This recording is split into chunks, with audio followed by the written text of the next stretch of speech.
सुप्रभात बच्चों, कैसे हैं आप सब।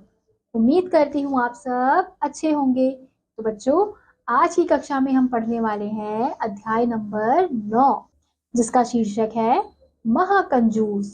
तो बच्चों, इस अध्याय में हमें एक कहानी दी गई है जो किसके ऊपर है? एक महाकंजूस व्यक्ति के ऊपर है। तो चलिए इस कहानी का सबसे पहले हम पाठ प्रवेश पढ़ते हैं। मितव्ययिता और कंजूसी दोनों का संबंध धन के संचय से है, परंतु दोनों में एक विशेष अंतर होता है। मितव्ययी व्यक्ति अनावश्यक व्यय नहीं करता, जबकि कंजूस व्यक्ति आवश्यक व्यय भी नहीं करता, चाहे जान ही क्यों ना चली जाए।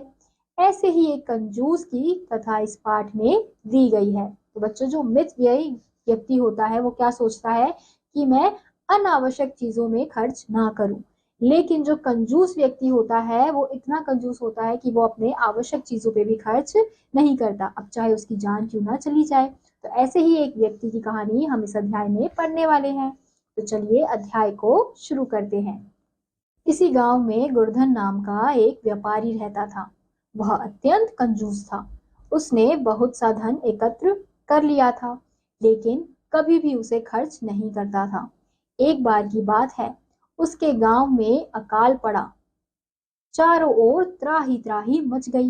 लोग भूखे मरने लगे। गुरधन ने सोचा, इस अकाल में मेरे धन का उपयोग मेरे परिवार के लोग ना कर लें, इसलिए मैं इसे कहीं गुप्त स्थान पर छिपा देता हूँ।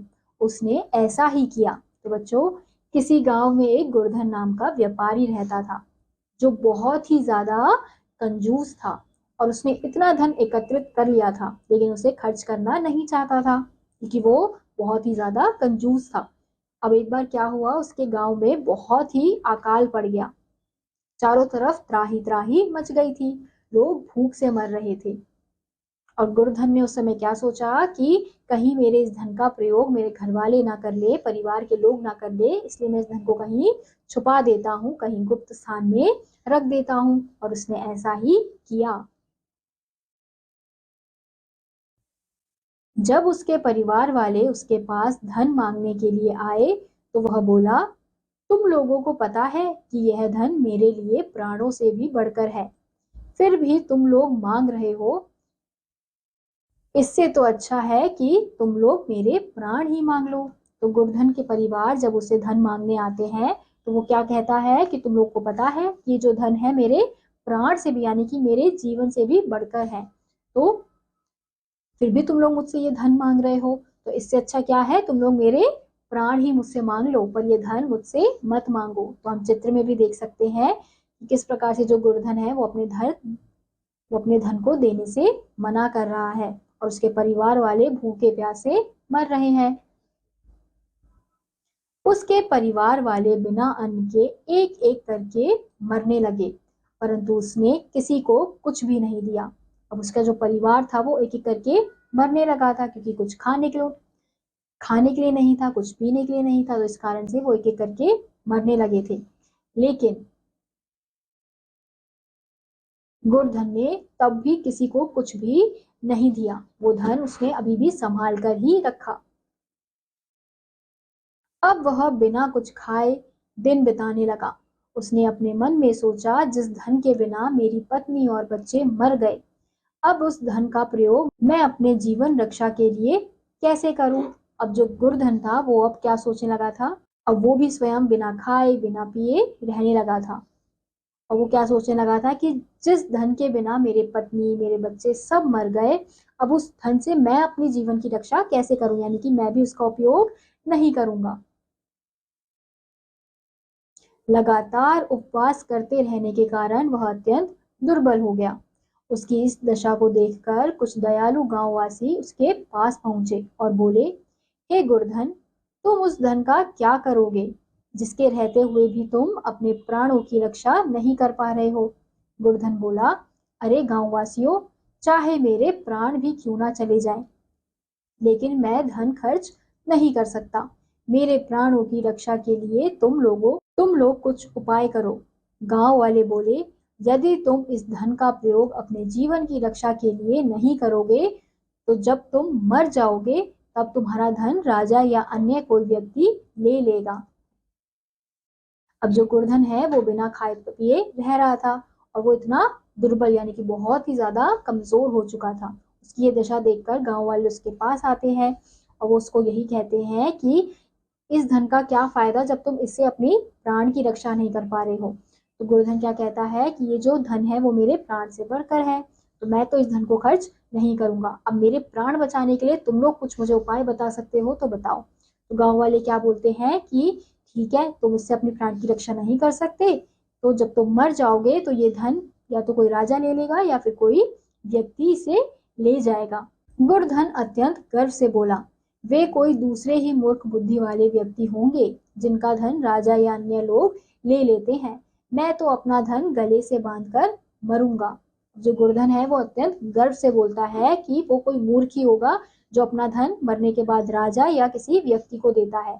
मैं तो अपने धन को गले में बांधकर ही मरूंगा। ऐसा कहकर वह धन की पोटली लेकर समुद्र तट पर गया। वहां उसने एक नाविक से पूछा, भाई नाविक, मेरे परिवार के लोग मर गए हैं। उनके शोक से व्याकुल मैं भी अपने प्राण त्यागना चाहता हूँ, लेकिन त्याग नहीं पा रहा हूँ। तुम मुझे समुद्र के जल में डुबोकर मार डालो। यदि तुम ऐसा करोगे तो मैं तुम्हें एक सोने का सिक्का दूंगा। फिर ऐसा कहकर जो गुरधन है वो अपनी धन की पोटली लेकर समुद्री तट के किनारे चला जाता है और वहां पे एक नाविक होता है और उसको बोलता है कि मेरे परिवार की मृत्यु हो चुकी है, अब उनके शोक में मैं भी मरना चाहता हूँ, तो इसलिए तुम क्या करो, मुझे समुद्र में डुबोकर मार डालो और इसके बदले में तुम्हें क्या दूंगा, सोने का सिक्का दूंगा। नाविक ने कहा, तो सोने का सिक्का दो। गुरधन ने पोटली में से एक सोने का सिक्का निकाला और देने की इच्छा से उसे देखा। फिर नाविक से बोला, भाई नाविक, तपा कर शुद्ध किए गए सोने के सिक्के को मैं देने में असमर्थ हूँ। तुम मुझे बिना सिक्का लिए ही मार डालो, तुम्हें पुण्य की प्राप्ति होगी। धन की पोटली देखकर नाविक के मन में लालच आ गया।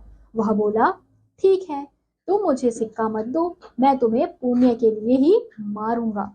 अब नाविक क्या कहता है कि ठीक है, मैं तुम्हें मार दूंगा, लेकिन तुम मुझे पहले सोने का सिक्का दो।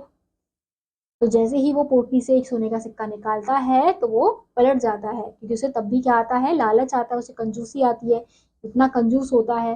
तो इसलिए वो क्या कहता है कि नहीं, अब मैं तुम्हें ये सोने का सिक्का नहीं दूंगा, तो मुझे मार दो, तुम्हें पुण्य मिलेगा।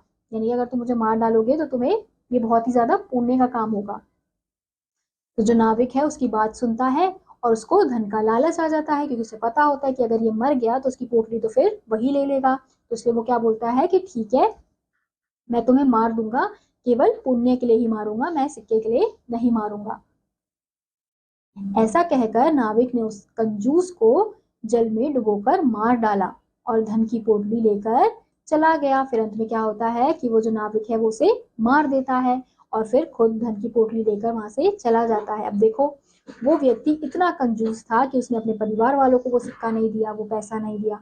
अगर वो उस समय वो धन खर्च कर देता तो उसका परिवार बच जाता।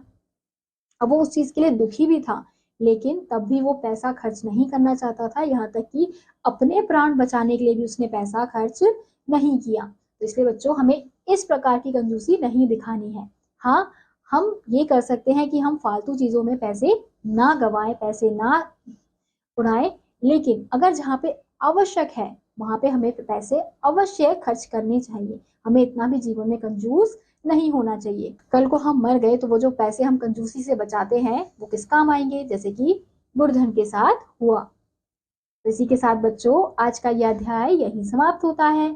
उम्मीद करती हूँ आपको यह अध्याय समझ आया होगा। मैं आपसे मिलूंगी अगली कक्षा में, तब तक के लिए आप सभी बच्चे पढ़ते रहिए और खुश रहिए। बाय।